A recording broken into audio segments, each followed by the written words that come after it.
Hello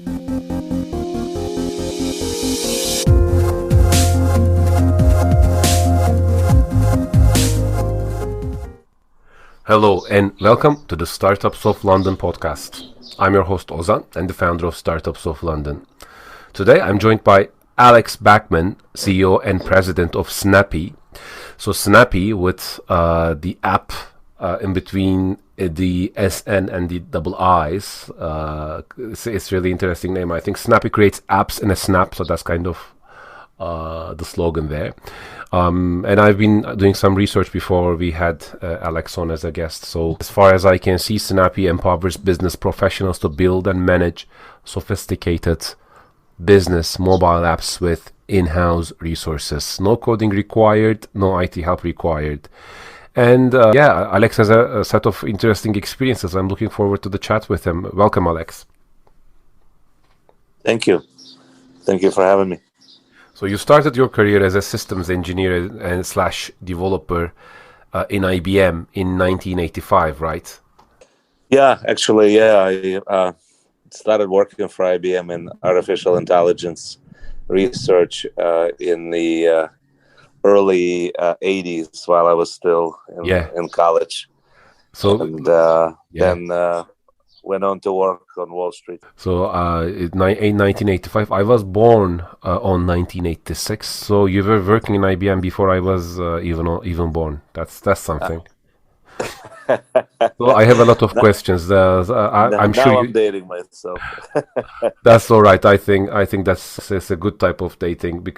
So I think it's a very valuable experience and. Depends on the person, but if you're an observant type, then you gather some wisdom as well. So I have some questions for you. How was business, life, work-life balance, the value people put to work, or the meaning of work back then in 1985? If you could take us back to that moment for a bit, just to provide some context into who you are as well, and how have things changed? Perhaps we'll talk about it in a few minutes as well. Sure. Yeah. I think in general, the business life was maybe more serious. I think people took the jobs and the opportunities with sort of a lot more focus, a lot more passion. I don't want to sound like an old fart, but I think people used to value their jobs and the opportunities a lot more than what I see today. Yeah, and it was more permanent. Perhaps that had something to do with people giving it more value. Because once you got a job offer from IBM, it's still very valuable today. Don't get me wrong, but for most of the jobs, they can be more transitory these days.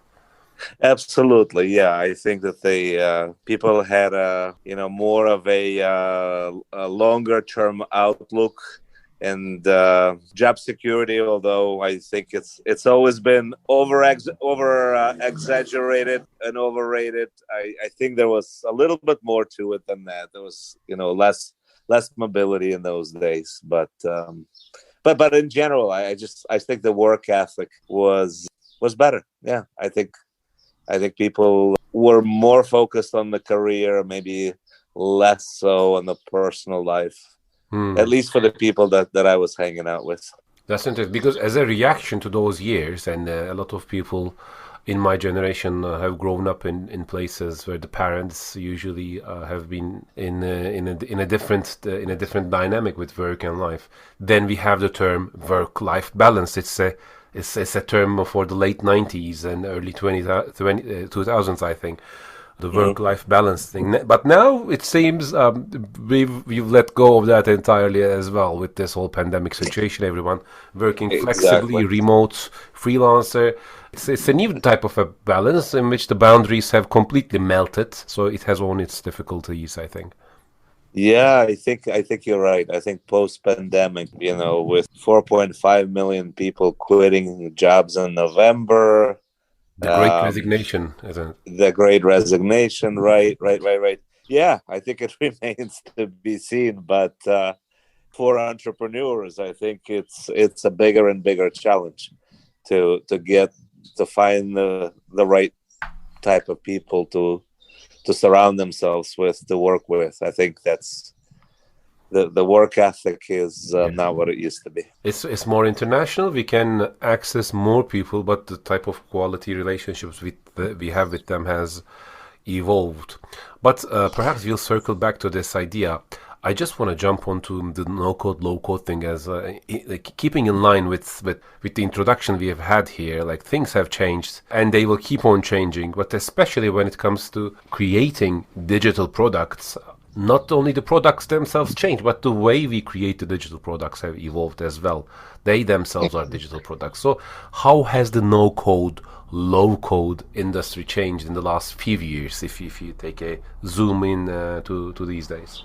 Yeah, I think it's the no code is a necessary component to IT these days, because it's the number of apps that people need is has grown exponential, right? I mean, it's there's just so much conversion going on from paper processes to digital processes that there's just simply not enough programmers to do it all.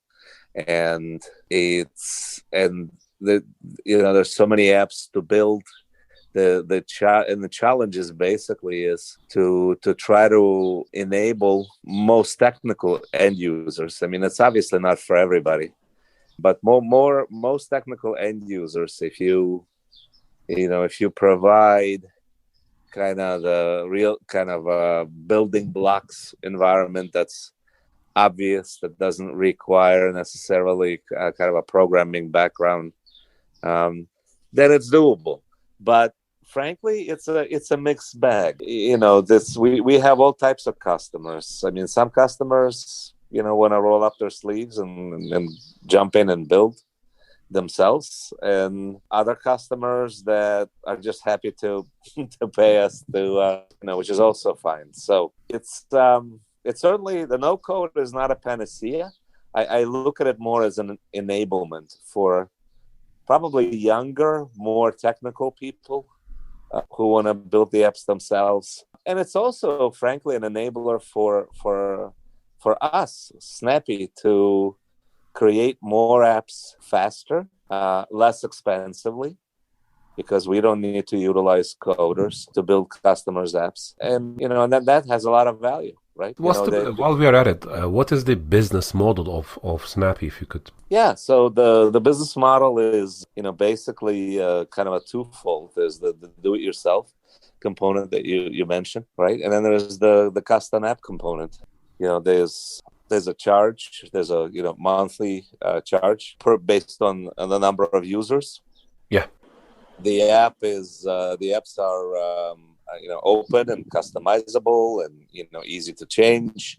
So it's kind of a very fluid business model, in the sense that it's try to cater to different types of users with different organizations. The lifespan of apps also varies. Some apps are only needed for a particular event, let's say.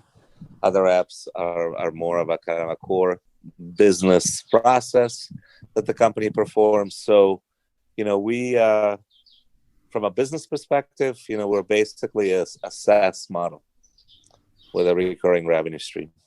Some argue you can only build simple code with the no-code, low-code tools today, and you do need a development team if you're building anything with more than basic features. So do you agree with this? I do not agree with that, no. I mean, we have customers, some very sophisticated Fortune 500 customers, for whom we've built, I would say, an equivalent of an ERP type system on this platform, supporting over 500 users. Very, very sophisticated purchasing app with gazillion features. As an example, I'm citing this one. I would say would be a challenge for even the most sophisticated developers to write code for. So, yeah. No, I think it depends on the depth of the platform, the feature sets, how focused is it on a particular vertical or not, how focus is on a particular type of an app. App creation is a very broad topic, right? It is, yeah. I mean, just to say you're an app platform to build all kinds of apps. Well, that's how you get labeled a simple app builder for simple apps, right? I mean, I do think that there is you need to specialize, you need to focus on certain industries or certain sets of features to be able to create sophisticated apps. You can't be all things to all people.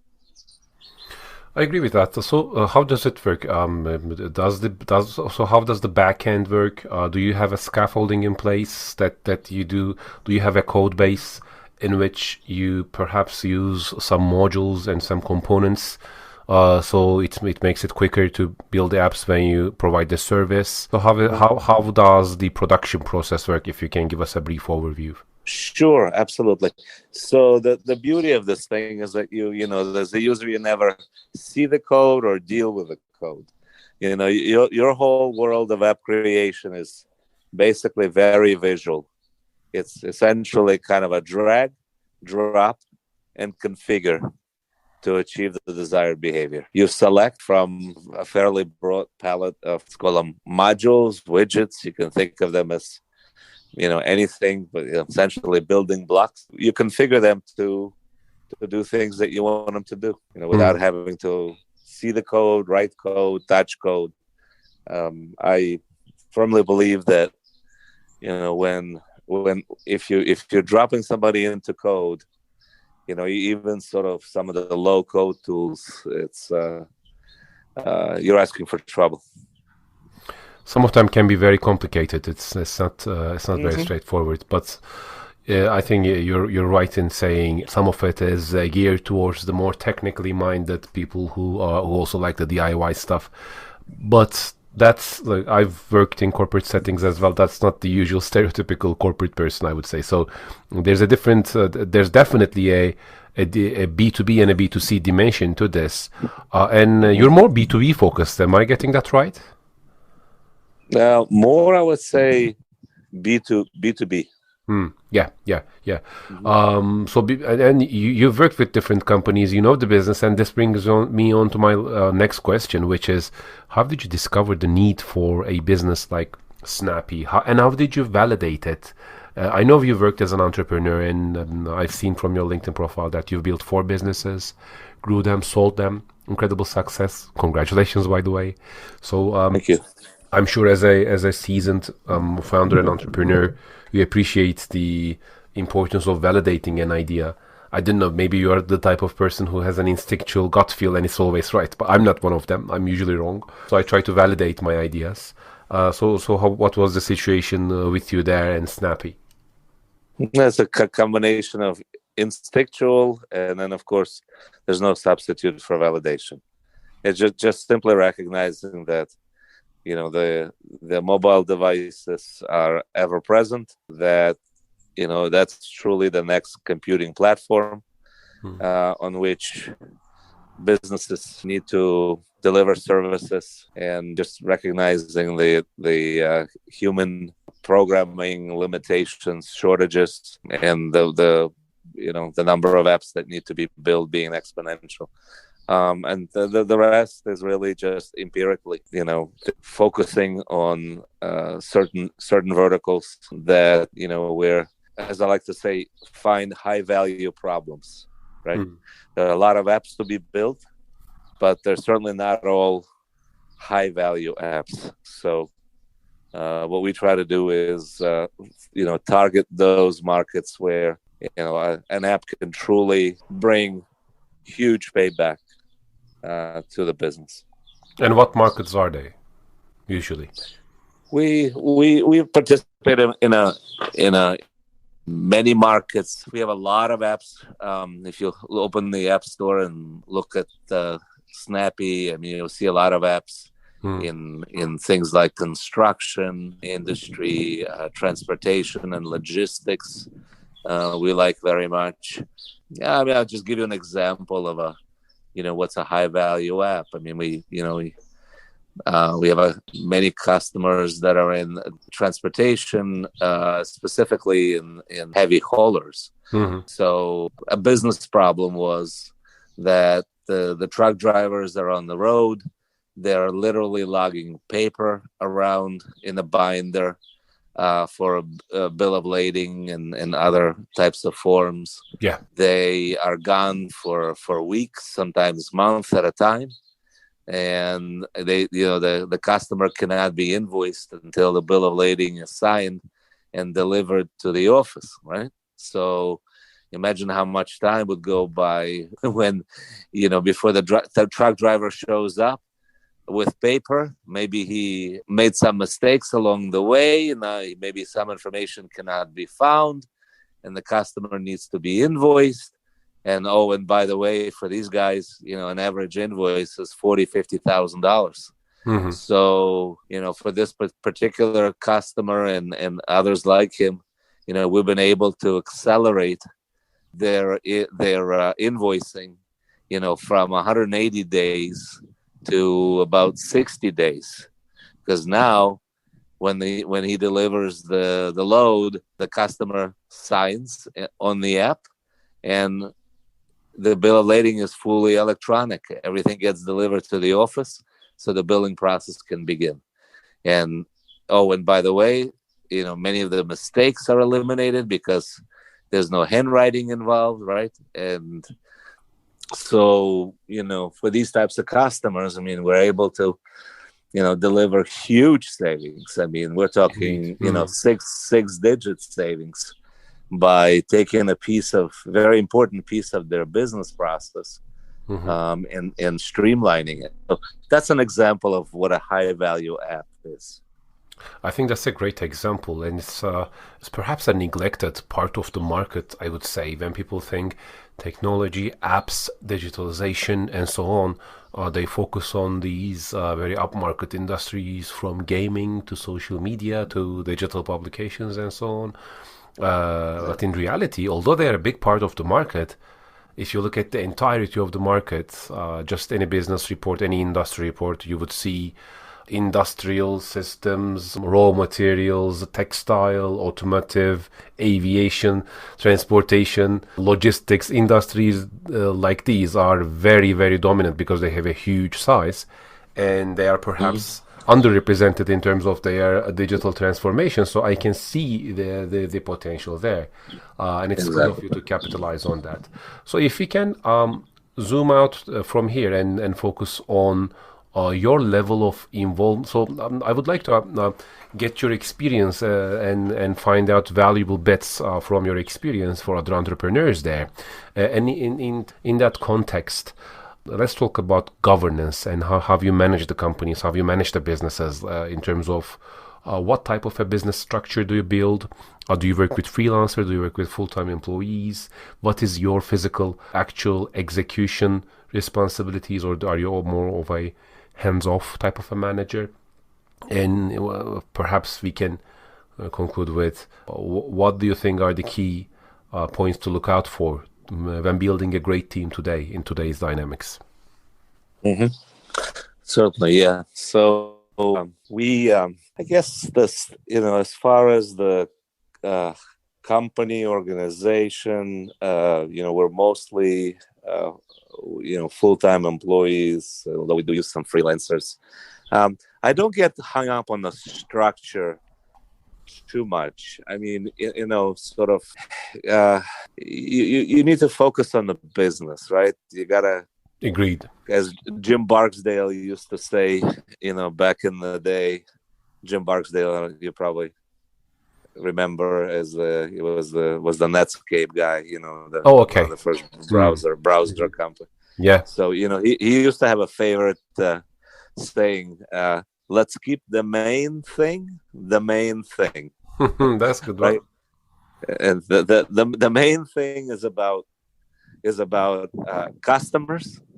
It's about product market fit, right? It's about profitability. Yeah.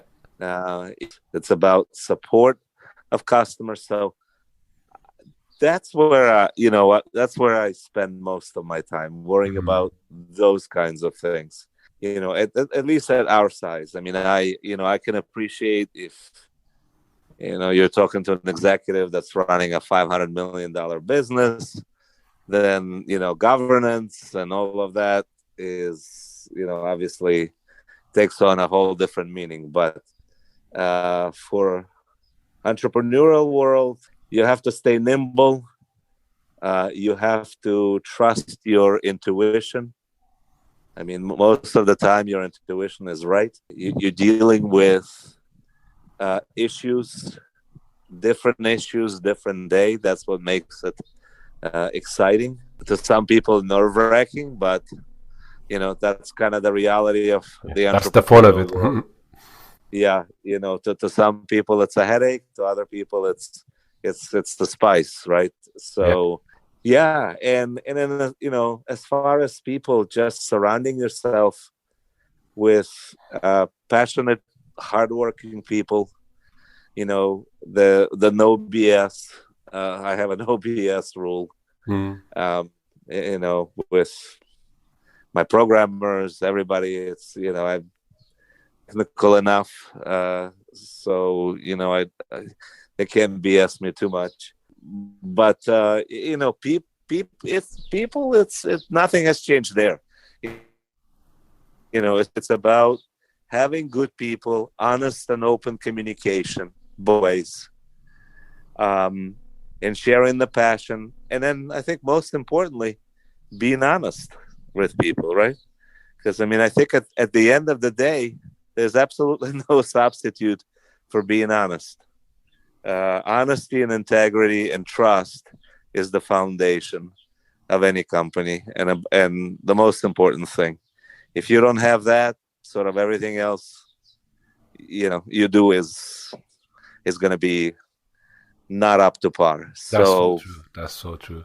Patrick Lencioni, I right, think, had a so book, "The Five Dysfunctions of a Team." I remember reading and becoming a huge fan of that book, and it is based on practices from the 90s and the early 2000s, but it's more relevant today.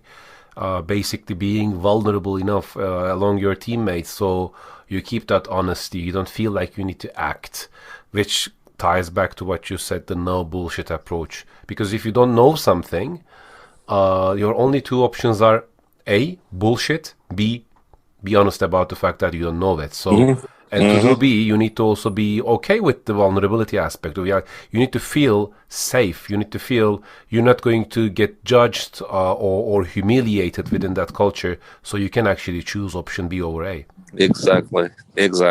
exactly. Honest and open communication, kind of the the no penalty, no judgment, right? I mean, it is what it is. I mean, you hire good, capable people, that are trustworthy, that are hardworking, and I think the rest kind of solves itself, frankly. It does. So just to wrap things up, as we're running out of time, my key lessons from this chat with you is uh, keep the big, yeah, like make sure the main thing is the main thing, which is there needs to be a good product market fit, and both at an intuition level, which needs to be validated, I think, Hmm. quantitatively, as you said. But once we have an idea that has a product market fit, the rest is about delivering a quality business. And one trend we have in the last few years is like companies, startups, they have this perception they need to be $1 million worth company in 6 months, 1 year, and if they're not successful. And I think Yes, that's total bullshit, and it really doesn't work. And I think it pushes people in the wrong direction. They feel bad about that. exactly. Like building a business takes time. Like that's what I've observed. Do you agree with that? Absolutely. Could not have said it better myself. Yeah, As it's another way to put it is 9 women cannot have a baby in a month, right? It that's is a that's that's right. process, right? There's a process. There's learning. There's tweaking to do. Unfortunately, there's too much money out there in the venture community, and Hmm. some of this push better, faster, more, comes from VCs, and very often I've seen it not be productive, right? Not be productive. It's counterproductive. The company grows artificially, too many people, too many expenses. The burn rate is through the roof. Now, that's great if the company finds immediately a product market, fit, and the market is there to support it, and everything magically falls in place. But most of the time, at least in my experience, it has not been that way. It's never a straight line. It is never a straight line, indeed. Thank you very much for joining this chat today. It's been wonderful having you on. You've shared your experiences with us, and I think it's useful for a lot of the newer or younger entrepreneurs out there building a business. It was great to have you on. Thanks, Alex. Likewise. Thank you for having me. I enjoy the conversation.